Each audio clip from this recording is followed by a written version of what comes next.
Hey guys, so today I'm going to be doing the second part to my experimentation video, and this time we're going to be browsing the internet, the regular internet in Windows 3.11.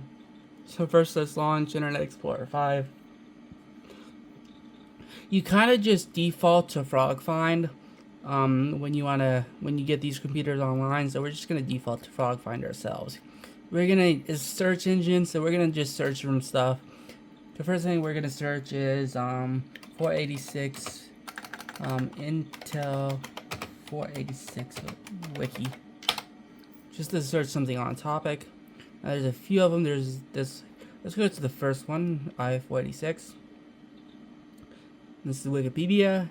It actually loads pretty well. This is gonna be a rather short video. I intended this video to be much longer with browservice, which is HTTP proxy. But it just wasn't working. I recorded like 30 minutes and it just wasn't working, so I just gonna stick with this. So yeah, i486, the exposed die of an Intel 486 DX2. See, the pictures aren't gonna show very well. The pictures would show on browservice if I could get it to work.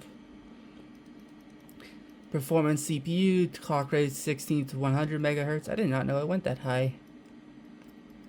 The Intel 486, officially named i486 and also known as 8486, is a microprocessor.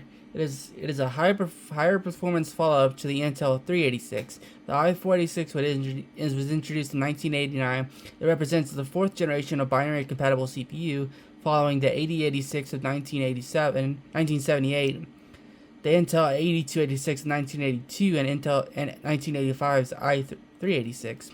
It was the first tightly pipelined x86 design, as well as the first x80 chip to include more than 1 million transistors.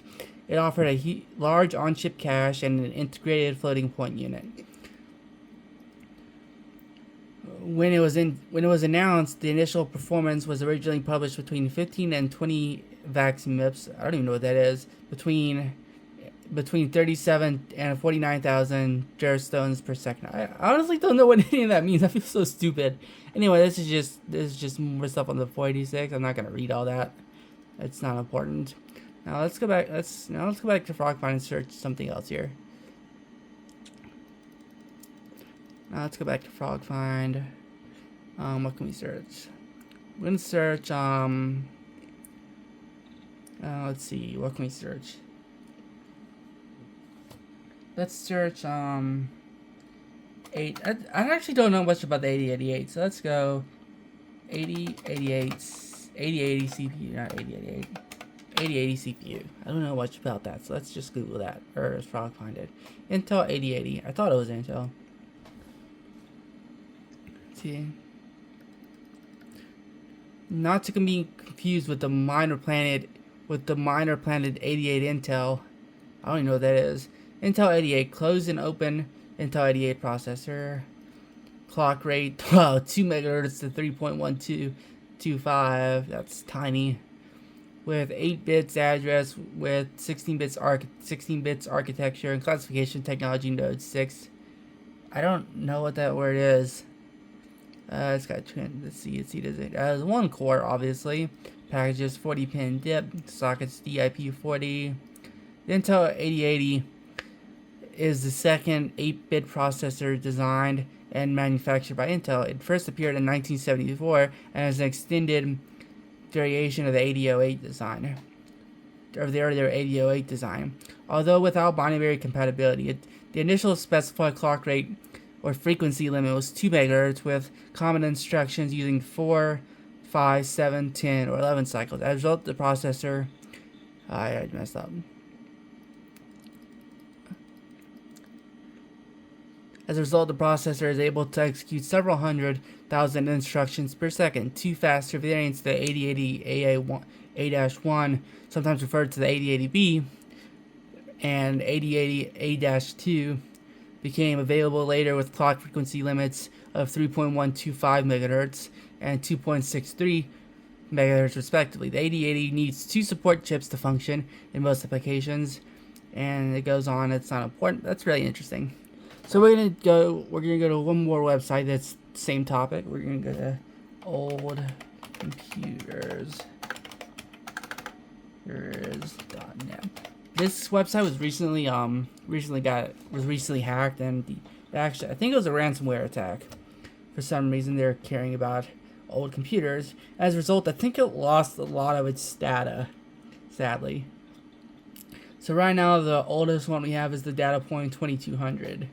We're gonna look at a couple of them. We're gonna look at the Datapoint 2200. I'm gonna read a little bit about it. Announced June 1970, released November 1970. US 7800 8K version for the 8K version 1 in 1972, and US $11,690. 16K version in 1972. It weighed 50 pounds or 25 kilograms. Discrete logic. It didn't have a CPU chip. It had a 2K to 8K serial shift register version 1, and 4K to 16K RAM version 2. It had a display of 7 by 3.5 inch CRT, 80 by 12 text, system bus for ports, dual cassette drives, 130K each, CTOS cassette taped operating system. Okay, those are the specifications. Computer Terminal Tech Corporation, CTC, was founded in 1968 by John Philip Ray and Austin Gus Roach, two engineers who previously worked for General Dynamics Dynatronic Division in Florida, which assisted the U.S. space program's goal of putting a man on the moon. Computer Terminal Corporation's first product was the Datapoint 3300, released in 1969, a CRT-based computer terminal referred to as a glass teletype designed to replace the ASR 33 mechanical teletype, which was in common use during the 1960s. The 3300 is 100 times better than the 33, CTC declared. The 3300 was very popular and sold well. They just couldn't make them fast enough. Following a similar theme as the Datapoint 3300, which was to replace the mechanical ASR 33 teletype machines with a sleek electronic version, CTC intended to replace the standard IBM 029 mechanical card punch with a sleek new electronic version, the Datapoint 2200. That's why the 2200 screen is so much wider than it is tall. I'll see if I can pop a picture of it on the screen. And displays 12 lines of text, 80 characters wide. It's the same dimensions as the standard IBM punch card. They also wanted the 2200 to look and act friendly and familiar with the same dimensions that the popular IBM Selectric typewriter used by secretaries everywhere. And it shows a picture of it. So this is a picture of it. I can't believe this picture loaded. So yeah, I don't have to show. Try and show a better picture if I can on the screen. But yeah, that's apparently the Datapoint 2200. It looks weird. So yeah, let's choose something else here. Let's go a little more modern. Let's go to the 80s here.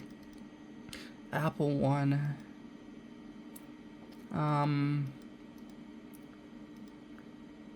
Let's go to the TSR 80. That's interesting. Catalog. Released August 1977. Price was $599.99 with monitor. How many were made? 200,000 between 1977 and 1981. CPU was a Zilog Z80 at 1.77 megahertz. RAM was 4K with a 16K max. Ports was cassette I/O, video expansion connector. Display was a 12-inch monochrome monitor at 64 by 16 text. Expansion was external expansion interface. Storage was cassette storage, OS, basic, and ROM. Additional capabilities with expansion interfaces. I already know what this one looks like, but it looks really nice. Let's go over here a little bit. Shows a picture of it. The picture actually loads really well. So yeah. I'm only gonna read the first paragraph on here.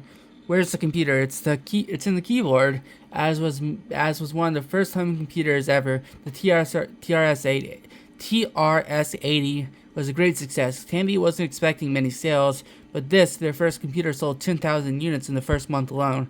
It includes everything you need to have a real to have a real computer of your very own. The computer will monitor and cassette deck for loading and saving data.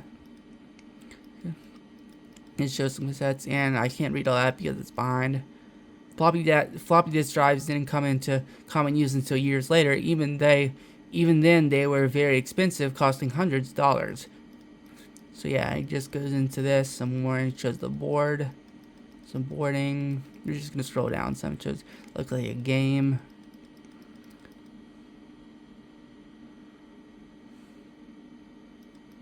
So yeah, that's about. I think that's all that's really here. It just shows the case, see some pictures. I'm not gonna read all that. Shows some specifications. I really like allcomputers.net. If you get a chance, you should visit this website. It's really interesting. So yeah, that's allcomputers.net, and we can actually access Google. Let's access Google real quick. I was trying to get frog find to work. Let's see if I don't know if that's gonna load or not. It did before. So yeah, we can access Google. Okay, like Google notoriously works well with older operating systems. It's loading something here. Computer cooking in the background. So, yeah, it doesn't look like it's gonna load. So we can go to Google Images. Let's try going to Google Images. I don't think it's gonna work though. That needs modern HTTPS. Yep, needs modern HTTPS, which just doesn't have. So yeah, I think that's about it, guys. Again, I really wanted to use this with browservice because browservice is really interesting. I'd be able to access images with that, but it was acting up and I couldn't do it. So this is part 1. I'm gonna do it in DOS next, probably with links. I've never used links. I don't even know what I can access with links, so I might not make that. But one thing I am gonna make is I'm gonna make Windows 98 and possibly 95. I don't see how a 95 would be that much different than 98 though. So yeah. See, I think that's about where I'm going to end it, guys. See you in the next one. Bye.